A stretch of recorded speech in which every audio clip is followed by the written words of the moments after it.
Thank you. So hi everyone. My name's Joey Moore. I'm the Operations Director at Peerius. For those of you that don't know Peerius, we started off in product recommendations, but we've now evolved into a complete personalisation suite. We have about 100 clients. We sell on about 200 different websites.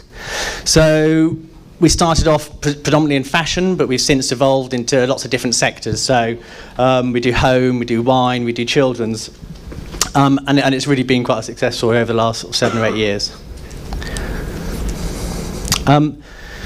So really what I want to talk about today is how shopping has changed. So it's changed phenomenally since the first supermarket opened in 1948. So there's all these touch points that your customers can now connect with you. So there's obviously in-store, there's the online call centres, there's just people shopping on apps at home. So there's all these different touch points that we've never seen before, and this has really evolved over the last sort of 5 to 10 years. So what can we start to do about it?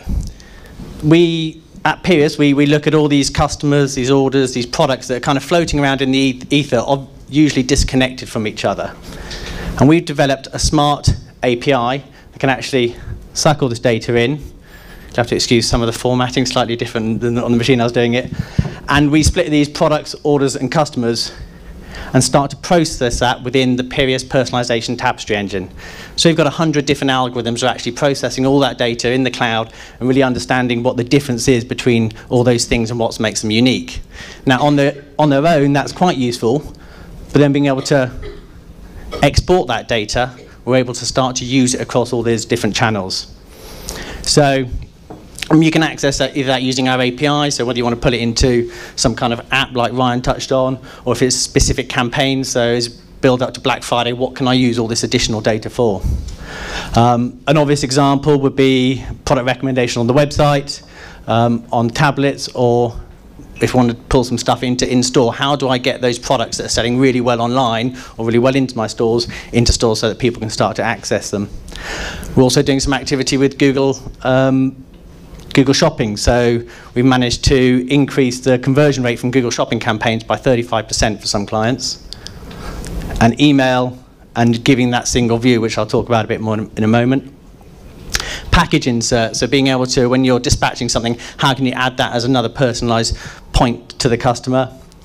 And obviously print catalogues, a very costly, expensive activity for a lot of retailers, a huge return, but at the same time, really, how can we make that more efficient? How can you send the right message to the right person at the right time? And of course, what we're here to talk about today is yReceipts. What makes us most excited about working with yReceipts is just this number. 70 to 85% of all retail still happens in the physical store. It's a huge number and one that needs to be addressed. And I think there's going to be a lot of people here from sort of backgrounds in e-commerce and currently working in e-commerce, and it's easy to forget that the bulk of transactions still happen actually on the high street. So this is some data that John Lewis did earlier this year. A lot of you may have seen it. But so this is, on the circle here, we have all retail transactions that are happening. And you can see half of them are actually researched in a shop and they're actually buying on the shop. So that's kind of the traditional way. But we have almost a quarter here now where people are researching online but buying in a shop. And I know, Ryan, probably from your experience in Mothercare, you know that happens an awful lot. Then there's the research in a shop and buying online, so that's 12%, and that's usually for the sort of big and bulky items. That's where people are going and they're lying on the bed, sitting on the sofa, seeing if the kitchen table would fit in their space, but eventually making that purchase online. I'd highly recommend that as a way to shop at IKEA as well, if you can do that. And then research online and buy online, that's just the normal transactional, so that might be buying a book on Amazon, etc. That's the kind of stuff that's given. So a huge amount of diversity in the way that people are shopping these days that kind of needs to be understood better. So to summarise that part, there's the way we shop has changed, and it's going to continue to change. You know, the iPad didn't exist 5 years ago, and probably 30% of your traffic or more is going to be coming from that device now. So what's coming down the line? And really, how can you stay ahead of that? What can be done to stay ahead of that? And the only way to do that is going to be to harness the data that you have available to you. So where before everything existed in these silos, we now have this incredibly rich data that's available on hand to you through some of the stuff that we're doing on site, but also with yReceipts, that you can actually start to harness and gather some of this really rich. So not only understanding what the products and the customers are interested in, but actually understanding the context of those visits. I think context really came out of Ryan's story as well, about what they're trying to do at that moment. So before, where we had your store base and your website, they were practically working independent of each other. Cool. So there's a lot going on this slide. Really, this is just a small cut. So this is from a piece of work we did with yReceipts earlier this year, where we identified with a joint retailer 50,000 transactions over a 3-month period.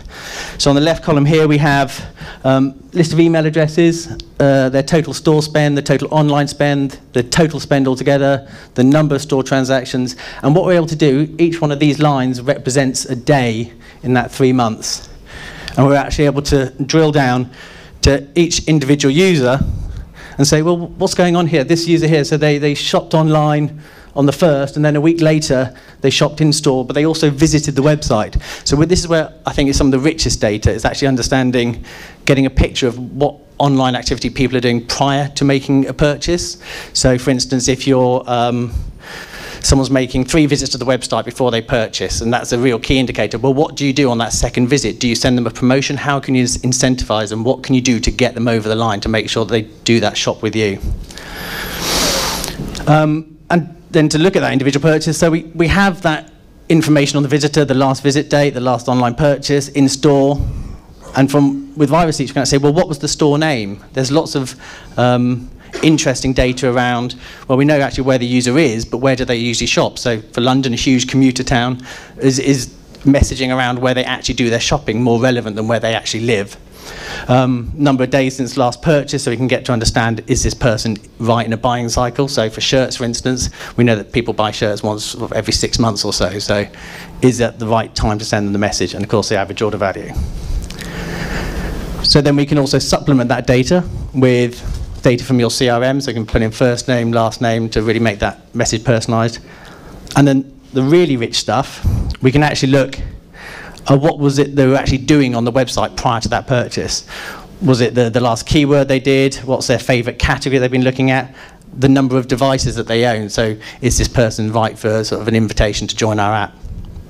But that's only one person out of millions of visitors onto your website.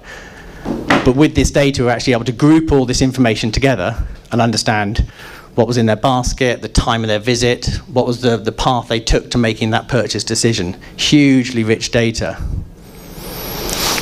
So you've got all this data, and lots of you have lots and lots of data in your business, lots of stuff you're not doing with it currently probably, and you want to try and understand what more you can do with that data. So 3 actions. So with the yReceipts, some of the stuff we've been able to do to enhance the in-store experience is, on the digital receipt itself, being able to put product recommendations. So these might be items that have been reduced in price since the customer last viewed them on the website. It might be an item that they've abandoned in their basket, perhaps as part of this purchase decision to come on into store and shop. Popular cross-sells from previous purchases, so if there's particular lines or products that they like, then you can pull out the other cross-sells to try and upsell them as well. And pull out some best-selling items. But these best-selling items, in this example, are actually in the same fit for this user, so you're not recommending them products that are either out of stock or in a size that is not available to them. In terms of the online experience, we can actually start to pull that data that we're collecting in-store and pull it back online. So for a user who's perhaps been browsing, doing some research on the website on Friday, they go into the store on a Saturday and actually buy the item. On Sunday, we can actually change the website content to reflect that purchase. So you might be presenting some cross-sales, might be changing some banner messaging. We now know which is their local store that they'd like to shop at. Another obvious example is you can change the product recommendations, so we'll stop recommending the item that they've just purchased. I know one of the biggest bugbears with retargeting is people saying, you keep showing me the product I've already bought. So this is some way you can actually use to harness our data to stop doing that. Additionally, the latest project is, so this is a typical customer delivery note that ends in most people's packages. We're actually able to develop now personalized delivery notes So we're working with the partners to actually pull all that rich data using the Peerius API and pull the information into these delivery notes. So where we have, you could have some personalized content, perhaps around the store that they've shopped, so the store invitation, product recommendations, an actual invitation to maybe leave a review as well. So really, really rich facing content for the user. And of course then all the usual delivery information. And also really start to enhance your email. So rather than sending out millions of just blast emails, you can actually start to hone in saying, well, what's the most relevant message for this person now? So on this example from Jaeger, we have a set of recommendations that they use during their sale period, and these were specifically targeted at customers that had viewed a product that was now cheaper than when they viewed it. Hugely powerful campaign. Same with Homebase, so potentially change some messaging around as well, saying, well, these customers have done lots of research online, they've made 3 visits to the website, what's the message that I can push now to make sure that they're going to convert on that patio or convert on that kitchen dining set, whatever. And again, with M&Co, also had great success using targeted discount email to capture those users. And these have about a 5 times greater conversion rate than a normal hand-picked recommendation within an email, so really, really successful. And last but not least, we're actually able to give all of our clients, but also companies that are interested in working with us, an actual view on what that value add would be. So it's called the CVI, the Customer Value Index.